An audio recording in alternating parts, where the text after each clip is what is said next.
Welcome back to Sunday Night in America. Our next guest was elected to the Hawaii State House as a 21-year-old Democrat.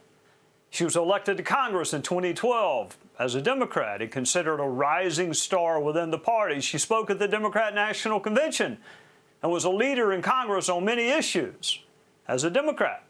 She was vice chair of the DNC in 2016 and a prominent supporter of Bernie Sanders. She ran for president herself as a Democrat in 2020. She was one of my favorite colleagues. Many members on both sides would tell you the same thing. We didn't vote alike, but she was honest and curious and fair. And I don't think she's changed from the day I met her. But one thing did change. She left the Democrat Party, or perhaps she would say the party left her. Joining us now is Tulsi Gabbard. Aloha, Tulsi. It is wonderful to see you again. Let's start with the why and the why now. Why did you leave the Democrat Party and why now? Well, Trey, as you mentioned, 20 years ago when I joined the Democratic Party, I was running for the state house in Hawaii, very passionate about the environment. And I was drawn to the Democratic Party because of leaders like Martin Luther King, leaders like JFK, and a big tent party that was inclusive, that stood for civil liberties, individual freedom, limited government, and a government that was truly of, by, and for the people. Unfortunately, over time, we've come to a point where now today's Democratic Party is none of those things. It is now a party that is of, by, and for the elite, and it is a party that is in the control of fanatical ideologues who oppose freedom. They're actively trying to undermine our freedom of speech, trying to tell us what we have to think, what we have to say, what we're allowed to read and hear. And they are against freedom of religion. They are actively hostile towards people of faith and spirituality. The list goes on, but fundamentally it comes down to the fact that today's Democratic Party and the party that's in control in Washington is dangerously opposed to our God-given rights enshrined in our Constitution. And it's a party that I can no longer align with. All right, Tulsi, you are a very measured, thoughtful, you are not prone to doing things kind of at the spur of the moment. So you had to have been, I do know that. I mean, you don't do anything without weighing and balancing and thinking about it. So I guess what people have been asking me in the past week since you announced was, kind of how long had you been thinking about it? Was it something specific? Was it something recent? Kind of the why now part. Yeah, sure, Trey. You know, I've always been an independent-minded person. Increasingly over time, I would say over the last few years especially, there have been one example after another of both policies and actions, especially under this administration, that are undermining our constitutional rights and freedoms.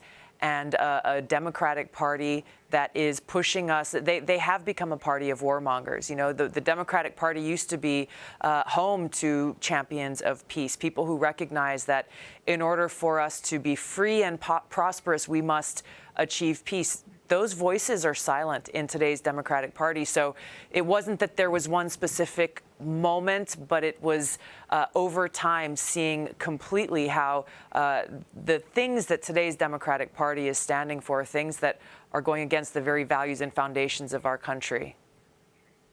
All right, Tulsi, the U.S. is still primarily a two-party country. If you are not a Democrat, how would you describe yourself? And is there a party or a label that fits you? And there doesn't have to be, but if there is one, what would you say it was? I'm not thinking about party affiliations, but I have always been an independent-minded person, and if you're asking me, I'm an independent.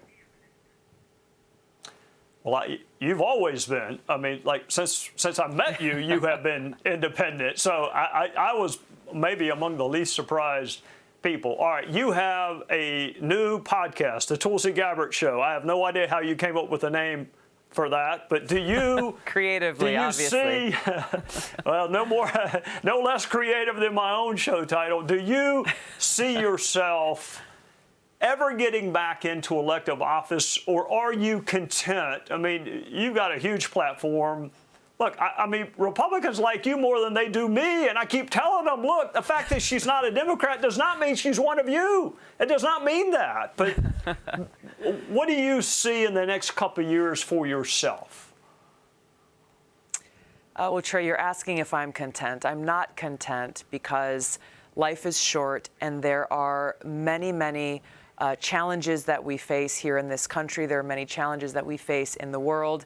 The Tulsi Gabbard Show is an opportunity for me to have an unfiltered and unlimited platform to be able to talk about my views and perspectives on a lot of these issues, and to talk with others who are experts who have different perspectives as well, to better inform and engage and get us to a place where we together as Americans can move forward towards actually starting to solve some of these problems. Life is short. I'm going to continue to do everything I can to serve God and to serve others and to make a positive impact with the limited time I have. Whether that leads back into elected office in the future or not, to me, is kind of irrelevant. The question I ask myself every day is, how can I make that positive impact?